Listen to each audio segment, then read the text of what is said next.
외식하는 믿음을 주의하라라는 제목을 가지고 함께 말씀을 나누기를 소망합니다. 말씀을 준비하면서 참 이런 생각을 하게 되었습니다. 나는 어떻게 하면 하나님을 잘 믿고 또 어떻게 하면 믿음의 좋은 본을 볼 수 있을까라는 생각을 해보게 되었습니다. 말씀을 읽으면서도 또 아브라함과 다윗과 또 여러 믿음의 선지자들을 보면 그들의 생활이 참 겸손하였고 하나님을 붙잡고 의지하는 삶이었다라는 생각을 하게 됩니다.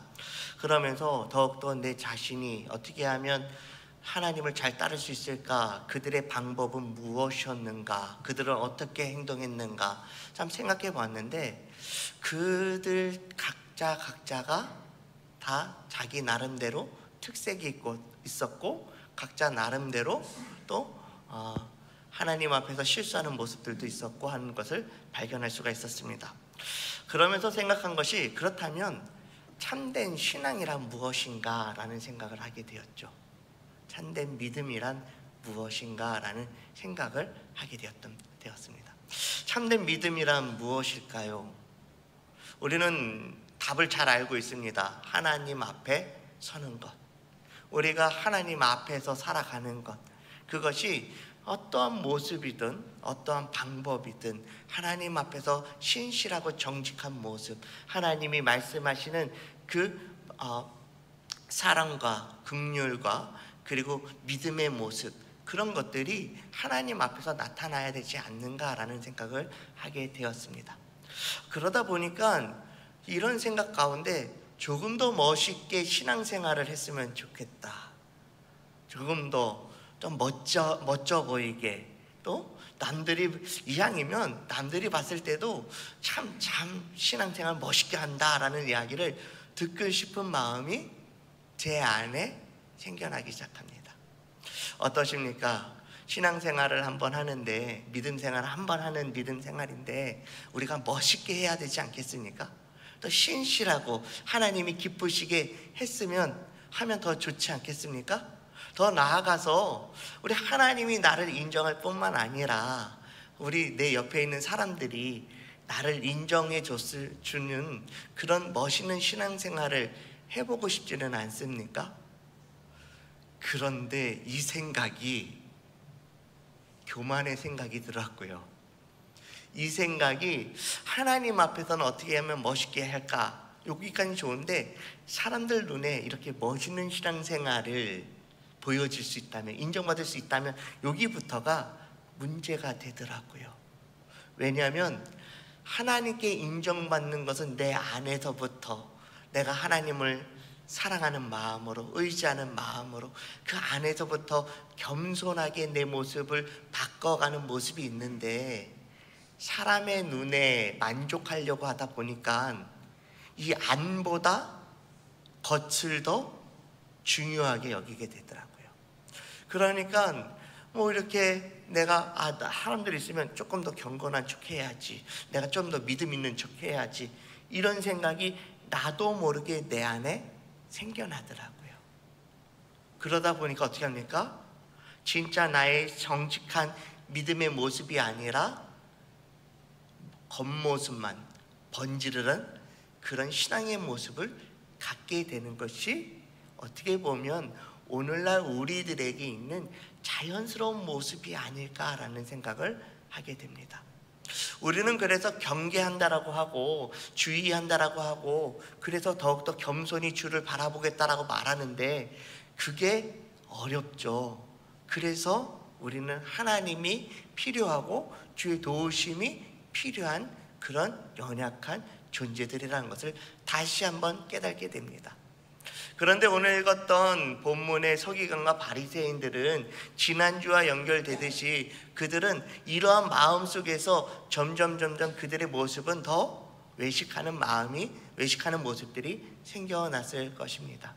오늘은 그들의 이 모습, 외식하는 모습을 주님이 바라보면서 겉과 속이 얼마나 다른지, 그들이 무엇에 집중하고 있는지에 대해서 주님은 그것에 대해서 지적해 주시고 그것을 책망하는 모습을 보게 됩니다.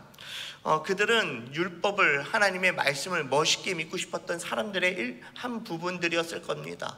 그래서 그들은 열심히 말씀을 공부하고 그 말씀 가운데 거룩하게 살겠다라고 그들 스스로 다짐했던 사람들이었습니다. 그들은 한편으로는 분리주의자라는 말까지 들으면서 세상과 구별된 삶을 살려고 힘을 다했던 사람들이었습니다. 사실 우리가 예수님을 믿으면서 그런 마음이 있지 않습니까? 우리는 세상과 구별되어서 살 것이다 라는 마음이 있고, 하나님 앞에서 기쁨이 되는 삶을 살아야지 하면서 우리 스스로가 세상과 단절된 삶을 살고자 노력했던 그 순간들이 있었을 겁니다. 그런데 그것이 다른 사람들의 눈을 의식하면서부터 어떻게 됩니까? 그것을 중심으로 어떻게 하면 다른 사람들이 볼까라는 마음으로 시작하게 되었던 것이죠. 그렇게 바리새인과 서기관들이 시작했던 것입니다. 그들이 악의가 있어서 그랬던 것이 아니라 그들도 하나님 앞에서 잘해보겠다라고 하면서 시작됐던 것이 인간의 연약함과 악함 때문에 결국 그들은 하나님, 예수님께 책망받는 그런 자리까지 가게 되었던 것이죠. 우리도 누구나 그런 자리에 갈 수 있는 거죠. 그러나 그들은 사실 하나님의 말씀을 사랑했던 사람들 중에 하나입니다. 그들은 굉장히 하나님의 말씀대로 살려고 했던 사람들 중에 하나입니다.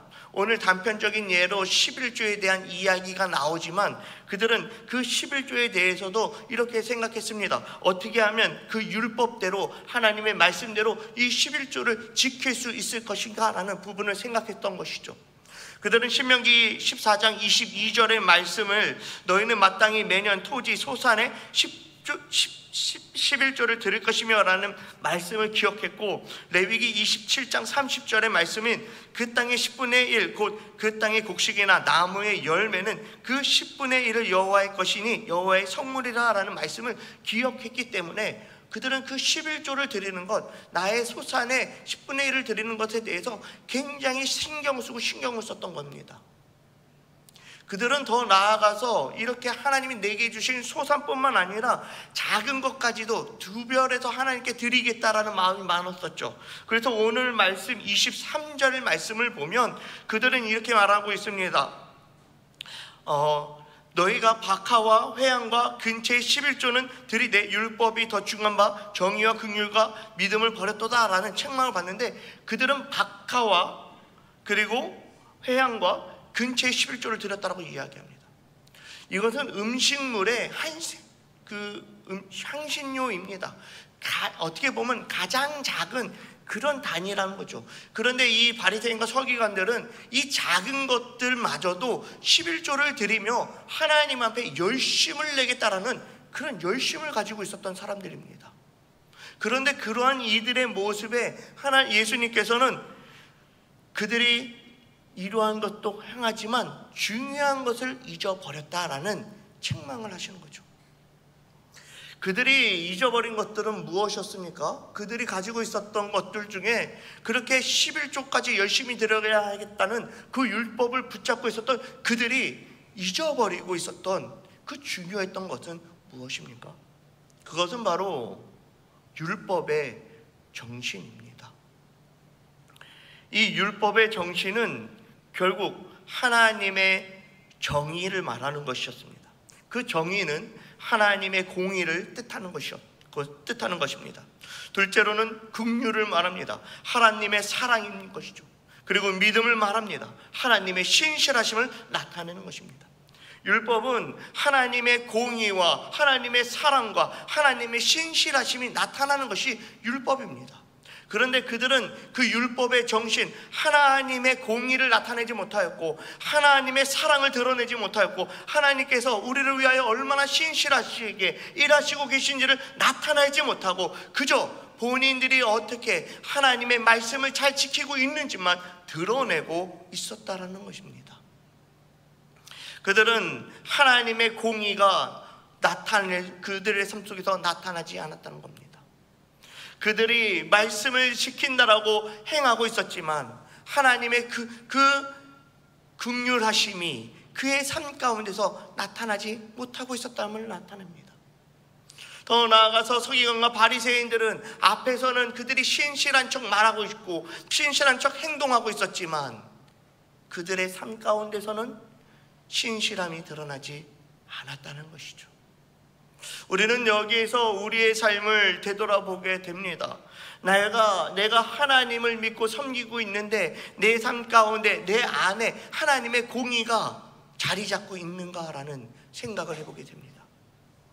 내 안에는 거짓이 없는지, 내 안에는 위선이 없는지 다시 한번 뒤돌아보게 되는 것이죠. 우리의 신앙이 하나님 앞에서 얼마나 성실하게 정직하게 하나님 앞에서 살아가고 있는지 다시 한번 점검해보게 됩니다.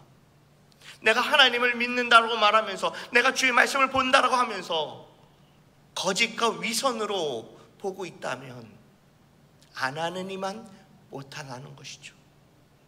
내가 하나님의 말씀 가운데 그 하나님께서 내게 주신 마음을 통해서 그 이웃들을 구제하고 그 이웃들에게 도와주고자 할 때 위선을 가지고 하고 있다면, 하나님에 대한 그 하나님의 마음을 가지고 있지 못하고 하나님의 긍휼하심이 내 안에 없다면, 껍데기만 있는 그 사랑의 모습은 오히려 다른 사람의 사랑을 방해하기도 할 겁니다.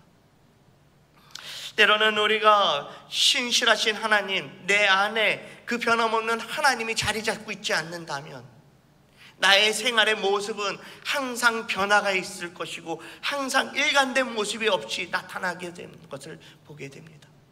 그렇습니다. 내가 하나님의 정신, 그 율법의 정신이 내 안에 있지 아니하면, 하나님의 공의와 하나님의 긍휼과 하나님의 신실하심이 내 안에 있지 아니하면 결국 우리는 바리새인과 서기관처럼 외식을 행할 사람이라는 것을 발견하게 되는 것이죠. 그런 우리들은 교만해서는 안 됩니다. 물론 우리는 그런 사람입니다. 우리는 그렇게 될 수밖에 없는 사람입니다. 왜냐하면 우리는 연약하기 때문에 그렇습니다. 우리는 죄 가운데서 벗어나겠다고 힘써 노력하지만 결국 우리의 발은 이 세상에서 죄 가운데 머무르고 있기 때문에 우리는 또다시 같은 죄를 범죄하고 사는 그런 연약한 존재이기 때문에 그렇습니다.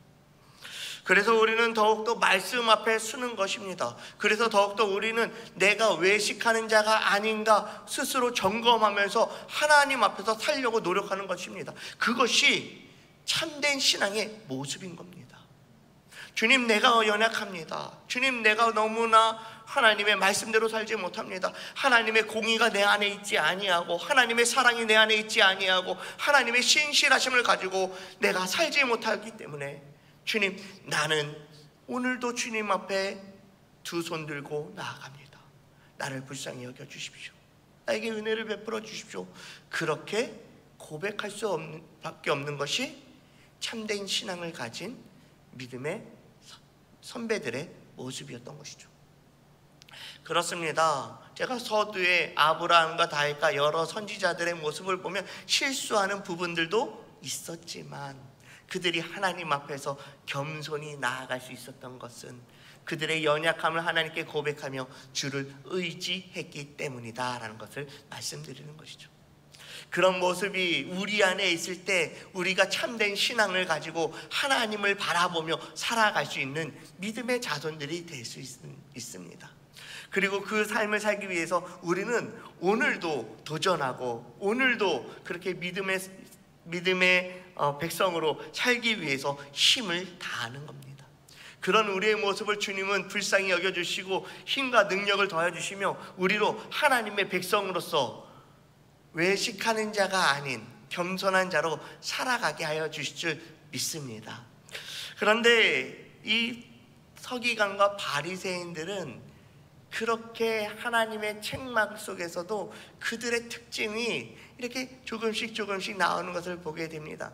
그들은 그저 율법만, 겉모습만 그렇게 말씀을 지키는 듯해 보였습니다. 그런데 그들의 얼마나 한심한지, 그들의 모습이 얼마나 어리석은지 다음 24절을 통해서 주님은 책망하시는 것을 보게 됩니다. 맹인된 인도자여, 하루살이는 걸러내고 낙타는 삼키는도다 라고 말씀하고 있죠.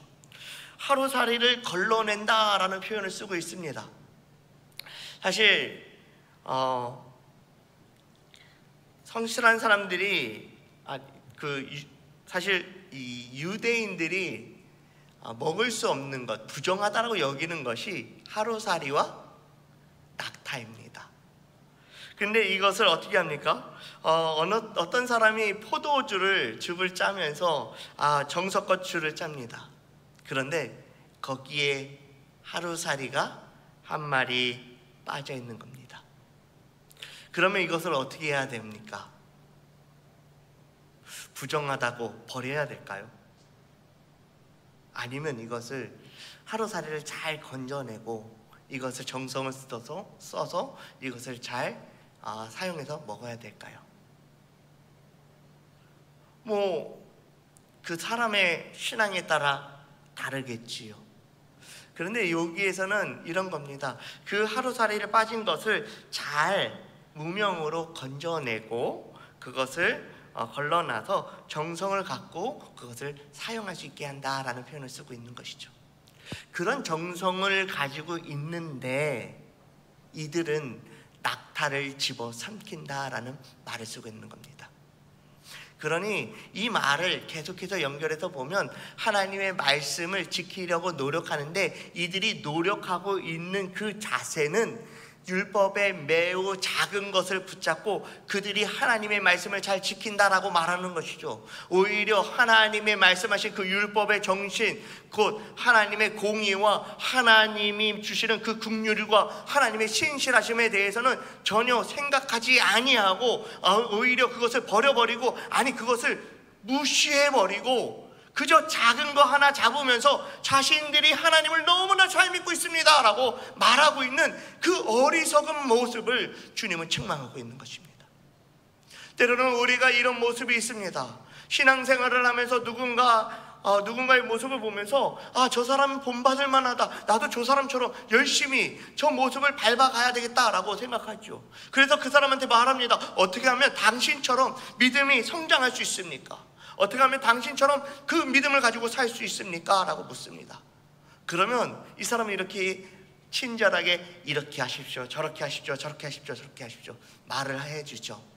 이것이 내가 선택해야 되는 선택 중에 하나입니다 라고 우리는 그 조언을 듣는데 말해주는 사람은 어떻게 생각합니까?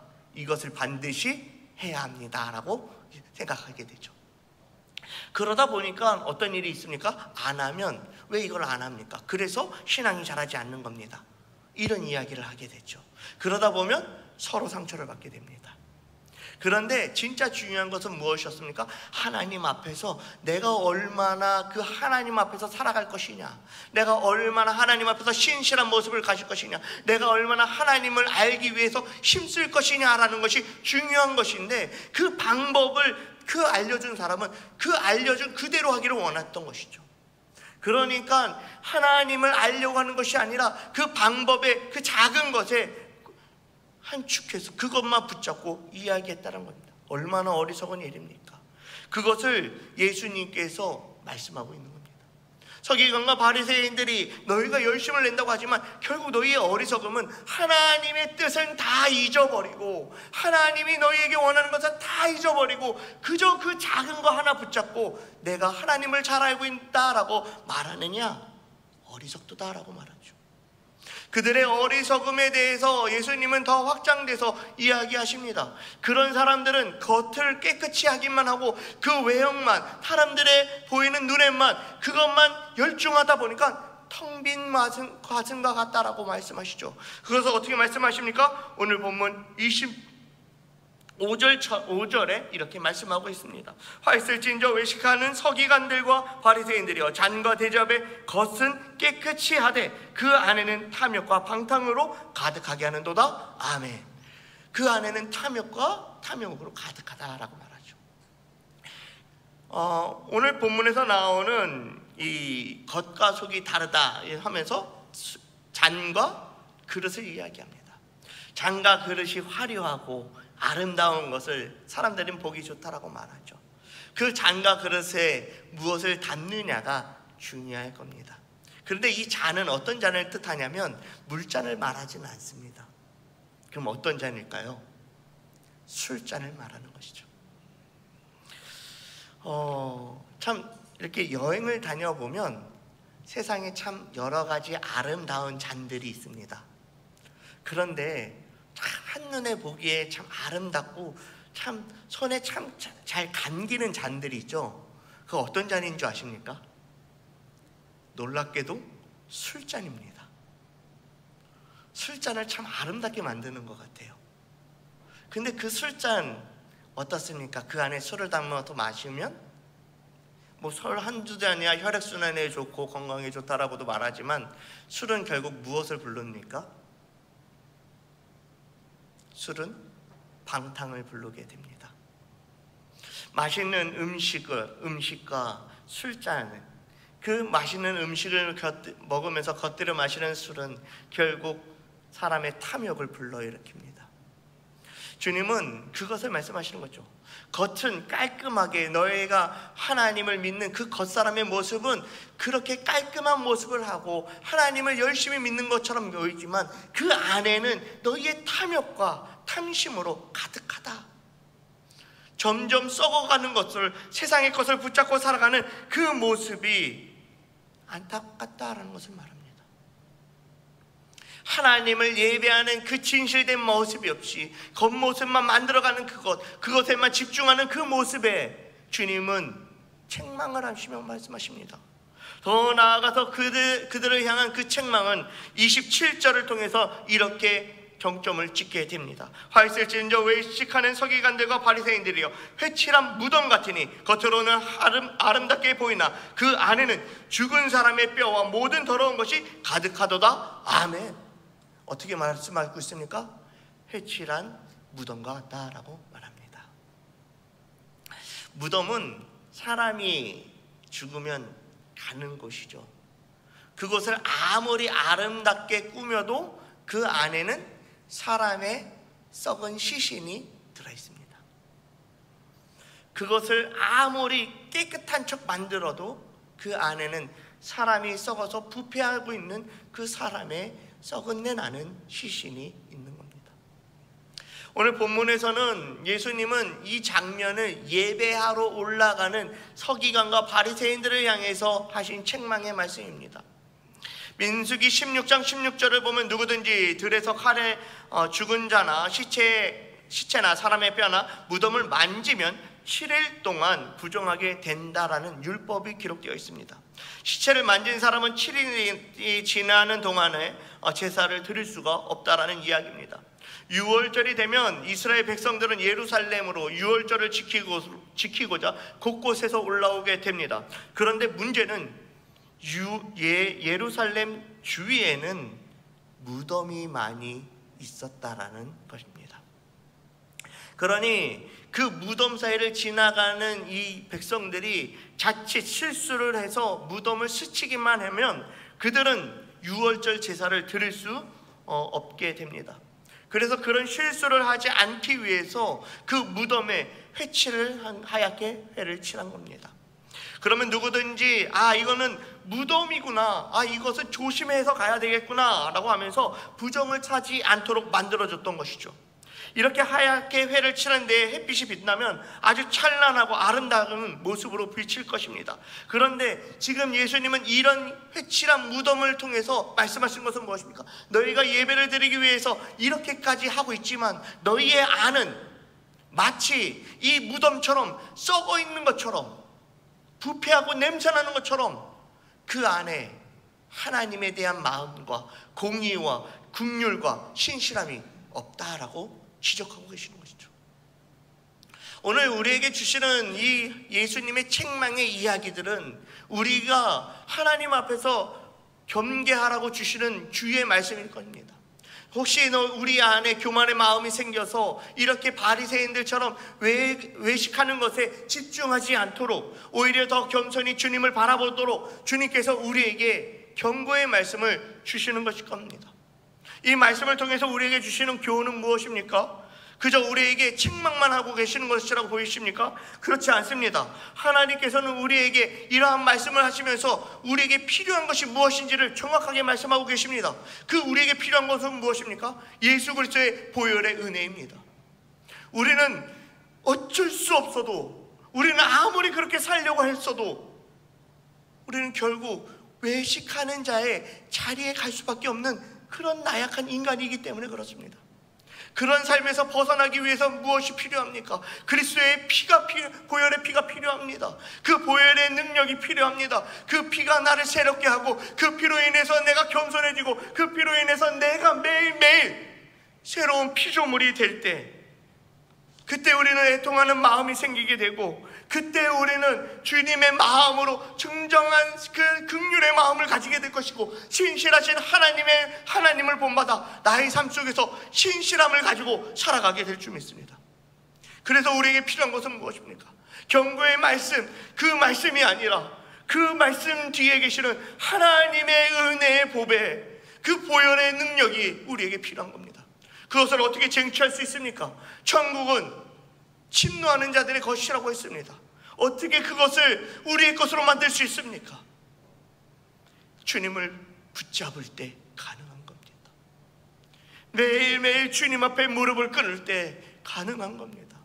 매일매일 말씀을 읽어 나갈 때 그 말씀 가운데 하나님의 신실하심을 발견하면서 오늘도 나를 신실하게 해주실 하나님, 성실하게 살게 해주실 하나님을 바라보게 되는 겁니다. 말씀을 매일매일 읽다 보면 어느 때는 이런 생각이 듭니다. 말씀이 어떨 때는 참 달고 오묘하다. 그런데 어떨 때는 이 말씀 참 길다. 하루에도 수십 번 그런 마음이 듭니다. 내게 말씀이 달 때는 언제입니까? 하나님이 내 마음을 붙잡아 주시고 주님의 마음을 가지고 있을 때 말씀이 참 달게 느껴집니다. 그런데 내 안에 교만이 생기고 내 안에 불평과 불만이 생기면 말씀을 읽어도 말씀이 길게만 느껴지는 겁니다. 하루에도 수십 번 변하는 우리의 모습이, 그런 우리의 모습이 하나님 앞에 내어놨을 때 하나님께서는 우리를 변화시켜 주시고 우리를 붙잡아 주시고 그런 교만의 자리에 있는 나를 겸손의 자리로 이끌어 주시고 다시금 하나님 앞에서 믿음으로 살아가게 해 주십니다. 오늘 주님은 이 서기관과 바리새인들을 향해서 화 있을진저라고 말씀하시며 그들을 책망하고 계시지만, 서기관과 바리새인들이여, 너희가 이러한 교만의 마음을 버려버리고 너희가 율법의 정신을 다시 한번 생각하여 하나님의 공의와 긍휼과 신실하심이 너희 삶 가운데 다시금 나타나길 원하며 너희들이 돌아오길 원한다고 책망하고 있는 하나님의 은혜를, 그 사랑하심을 발견하고 있지는 않습니까? 그러면서 오늘 우리에게도 다시금 회개하며 하나님 앞에서 결단하고 믿음으로 나오기를 원하시며, 그런 믿음으로 나오는 우리에게 의롭다 하시며 우리를 다시금 하나님의 백성으로서 능력을 더하여 주시길 원하는 하나님의 그 마음을 발견할 수 있지 않습니까? 사랑하는 성도님들, 주님은 오늘 우리에게 저주를 붓기 원하시는 분이 아니라 오늘 우리가 하나님의 자녀로서 믿음의 삶을 살기를 원하시고 하나님의 자녀로서 능력을 가지고 살기를 원하시며 하나님의 시선이 멈추는 것에 우리의 시선이 멈추고 하나님의 사랑을 나눠주기를 원하시는 그 하나님의 모습을 발견할 수 있지 않으십니까? 저는 우리가 그런 하나님의 모습을 발견하기를 간절히 소망합니다. 그리고 그런 하나님의 앞에 우리가 믿음으로 나아가서 하나님의 자녀로서 능력의 삶을 살 수 있는 우리들이 되었길 간절히 소망합니다. 그러기 위해서는 어떻게 해야 됩니까? 오늘 말씀을 기억하며 주의하는 삶을 살아야 할 줄 믿습니다. 그리고 겸손하게 주님 앞에 나와야 할 줄 믿습니다. 그렇게 경계하며 주님을 바라보고 믿음으로 나아감으로 말미암아 하나님의 백성답게, 하나님의 자녀답게 능력을 행하며 살아가는 우리 모두가 되기를 주님의 이름으로 축원합니다. 기도하겠습니다. 사랑과 은혜가 많으신 하나님 아버지, 우리가 하나님 앞에 겸손하게 나아가길 소망합니다. 우리가 하나님의 자녀로서 능력의 삶을 살아가길 소망합니다. 주님, 우리에게 힘과 능력을 더하여 주시옵소서. 교만한 마음 생길 때마다 우리를 낮춰주시고 또 탐욕과 욕심이 생길 때마다 하나님을 붙잡고 의지할 수 있는 그 겸손한 마음을 가지고 나아갈 수 있도록 은혜를 더하여 주시옵소서. 그래서 그로 말미암아 하나님이 기뻐하시는 백성의 삶, 하나님을 미소 짓게 하는 자녀의 삶을 사는 우리들이 될 수 있도록 은혜를 더하여 주시옵소서. 예수님의 이름으로 기도합니다. 아멘.